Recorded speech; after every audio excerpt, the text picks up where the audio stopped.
Hey everybody, I hope you're having a wonderful day. I'm jumping on here real quick to show you a really great recipe combination that you can actually make it once, but serve it twice, okay? And there are two completely different recipes, okay? Instead of thinking them as leftovers, you can think of them as right-overs. And I really wanted to do something like this because of currently what's going on in the world with the high cost of groceries and gas, that I just think it's a great tip that you can use and utilize in your kitchen, okay?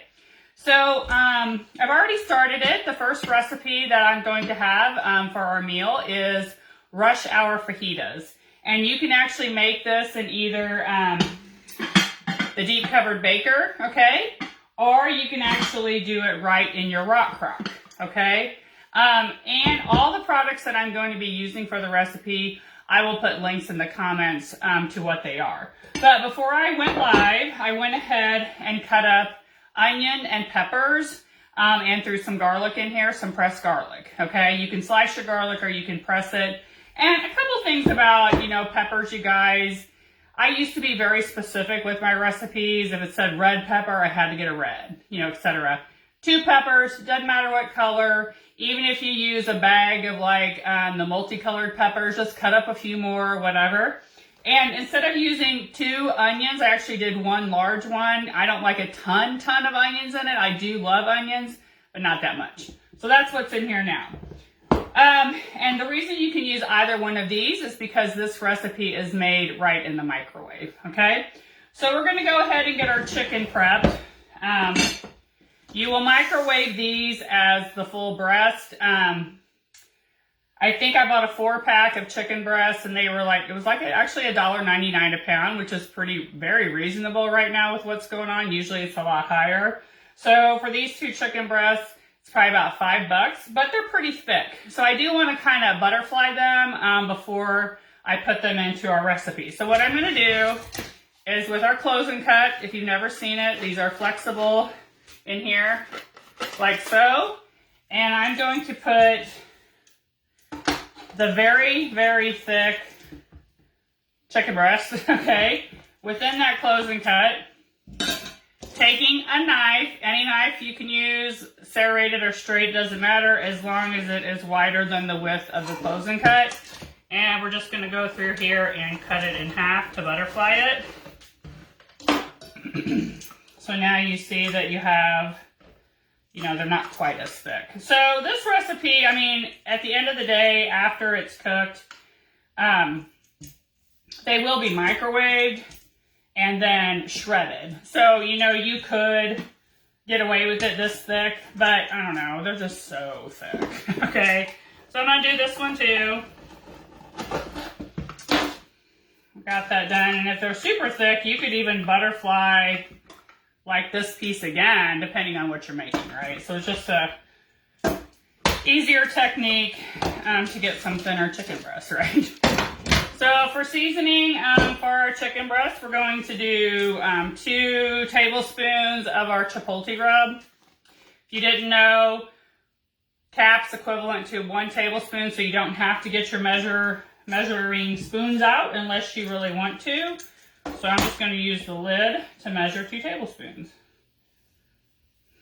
Okay, kind of move them around a little bit, even though at the end of the day, it's all going to the same place.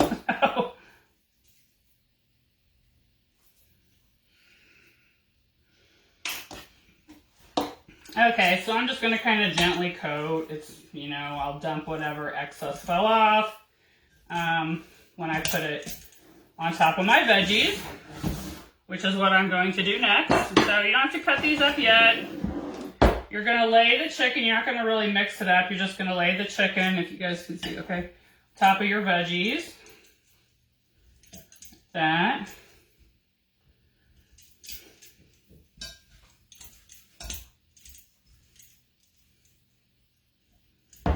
Okay, and then of course that extra, I'm not going to pitch it. We're just going to put it on top and kind of spread it out. All right, so now comes the super hard part. We're going to put the lid on it and we're going to microwave it for like 12 to 14 minutes. The bottom line is You don't want your chicken to be pink. Once it's finished and you take it out, you're going to shred your chicken. I use our salad chopper to shred chicken with. I mean, yeah, if you don't have it, you take a knife and cutting board and shred it like that or whatever, and then just stir it all up, okay? So then for your fajitas, you're going to take your cheese, your salsa, your flour tortillas, and just make it however you like, and that's your rush hour fajitas. This is actually a great recipe to make of an evening on a busy weeknight. It comes together in 30 minutes or less. Okay, so we're not going to eat the whole fajitas, okay? We're definitely going to have some leftovers. So what you could do then the next day is you could take and make a fajita pizza with all these leftovers, right? So whether you buy your pizza crust or you make your pizza crust, if you make your pizzas rectangular or you make them round, it doesn't matter, okay? So you would put your pizza crust down here, take your leftover fajitas. Actually, I would probably put salsa down before that to be your sauce, okay? And then put your fajita mixture on top and the cheese, and then bake it in the oven, and you would have your own fajita pizza, right? No waste, 2 different recipes, really get the bang out of your buck with the groceries.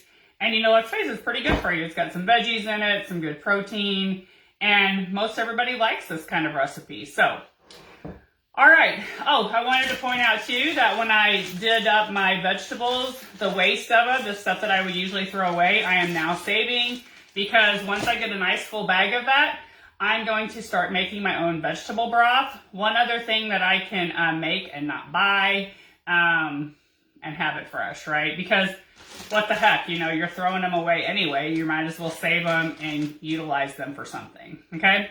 All right, you guys, like I said, I'll put all the extra information, the recipes, the products I use in the comments. But that's it for me for today, and I will talk to y'all soon. Thanks a bunch.